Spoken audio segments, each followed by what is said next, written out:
which came out yesterday, to be accurate. And I had no idea that this was going to be a romantic comedy at all. I had no clue. I just thought, oh, it's going to be a funny movie with Michael Douglas and Morgan Freeman and Kevin Kline and Robert De Niro. A lot of my, I mean, these are all actors I know and love and are my favorite actors of all time. Um, Michael Douglas's character, actually, his character reveals what happened to him and what has happened to him in real life, which I found to be, I mean, Kirk Douglas, sorry. I found it to be very amusing. I thought, oh, it's interesting how art imitates life sometimes. Um, I thought that the movie was very sweet and it felt very natural. All the characters had good chemistry together. It's like they were friends for 50 odd years, and one of the main characters, Kirk's character, Billy, he was getting married to a girl my age, and of course the other guys in the film were thinking they were making jokes about that. They're really funny jokes, by the way. There were lots of Florida jokes, which I really enjoyed. There was one scene that I thought it was funny, but they went a little bit overboard with it. I won't say where that scene actually hit, but that was the only nag I had about the film. It didn't have any slow parts. It went from one scene to another. It engaged you, and LMFAO was in there, and I thought that was awesome because I love LMFAO. They're one of my favorite groups, and I wonder how much money that LMFAO got paid to actually star in that. And then of course, there was a Cirque du Soleil Zan Zentara, I think it's called. It's the same thing. They're a traveling circus performing group. They were in it, and the guy who had the steampunk goggles. Oh my lord, I wanted those things. I really want those things. Of course, I can't afford them, but if I could, I would totally rock those. If I were in the club, I would be the steampunk girl with the radical goggles. Yeah. But anyway, I'm going off on a really strange track here. I kind of felt there were flavors of Homestuck in this as well, with the name calling. And I thought, yeah, this could definitely happen if once the trolls get older. I could definitely see Carcat making comments, and I'm not sure which one would be Carcat or who would be Solix or who would be Eridan. There was no Gamzee in there, but I would say Carcat most definitely. Solix, maybe even uh, yeah, Tavros. I think that Tavros's part, that was more of Kevin Kline, because he's the more the sweet guy. And then you got the tough guy. The tough guy, that would be Aqueous. Yeah, that would definitely be Aqueous. Knuckles. That would be Robert. That would be not Robert. That would be Robert De Niro. Definitely. I can see that happening, and that it would work. I mean, I don't know why it would work, but it just would work. Um, and it was just an enjoyable film and really sweet, and there were a lot of morals and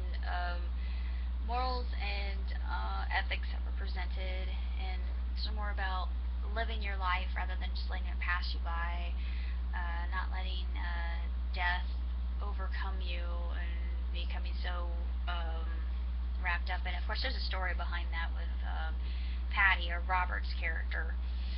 Um, I give the movie 2 thumbs way up and 5 stars hands down. I just thought that it was a really hilarious film. Just one nag, and that was a joke that was carried a little bit too far. It was a little bit too bawdy, and I thought it was a little bit out of taste. And it kind of made me cringe a little bit, but that was the only real nag that I had. And also, 50 Cent makes an appearance in this film, more than LMFAO. LMFAO has a big part in this, and I really like that because they were awesome. I love them, and they were just incredible. Um, I thought that they more fodder for a script that I'm writing. I'm gonna have LMFAO's music in it just because I think it'll fit the whole mood and theme.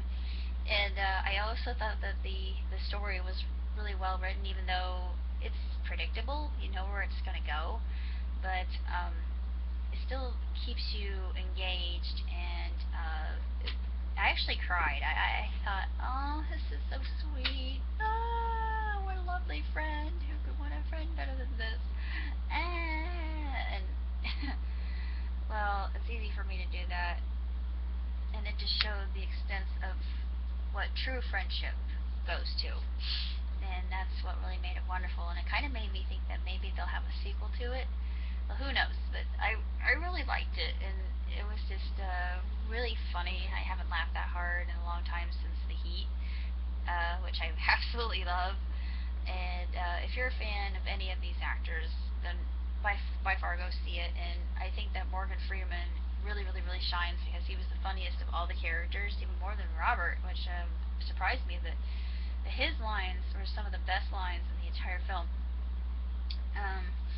And it was just really enjoyable and likable, and all the characters are just tremendous. And seeing Las Vegas, especially the POV shots from above, the helicopter shots, oh, it was absolutely gorgeous. I mean, the panorama, the cinematography is just stunning. I was just utterly phenomenal.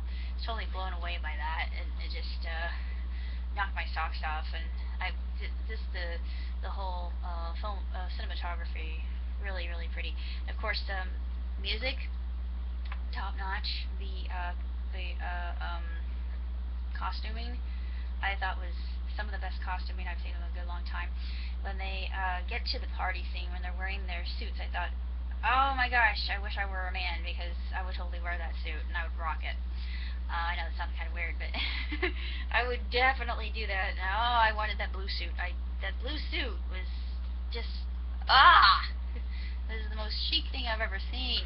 Oh, that color. I love that color blue, and I would look really hot in it if I were a guy. But anyway, that just really sounded very odd, and I will redact that statement.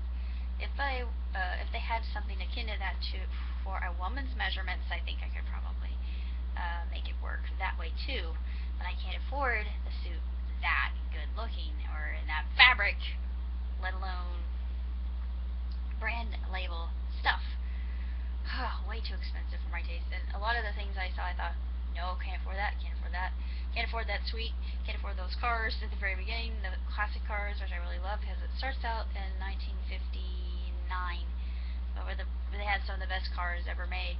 Oh my goodness, those cars were so righteous, and I love that scenery at the very beginning. It made me feel very nostalgic, even though I wasn't born then, but I know a lot about the 50s and 60s just because, my parents, my father was a kid when the Depression ended, and he grew up in that time. So he tells me a lot about the 50s and 60s and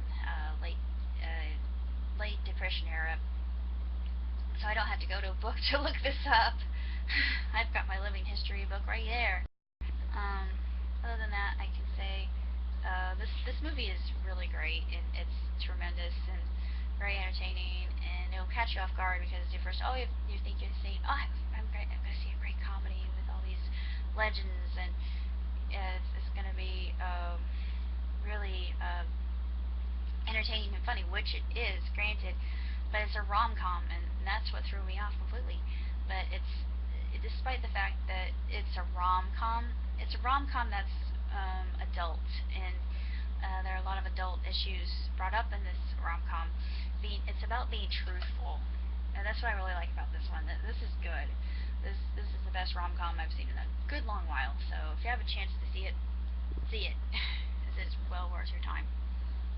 Until next time, live long, prosper, and ciao.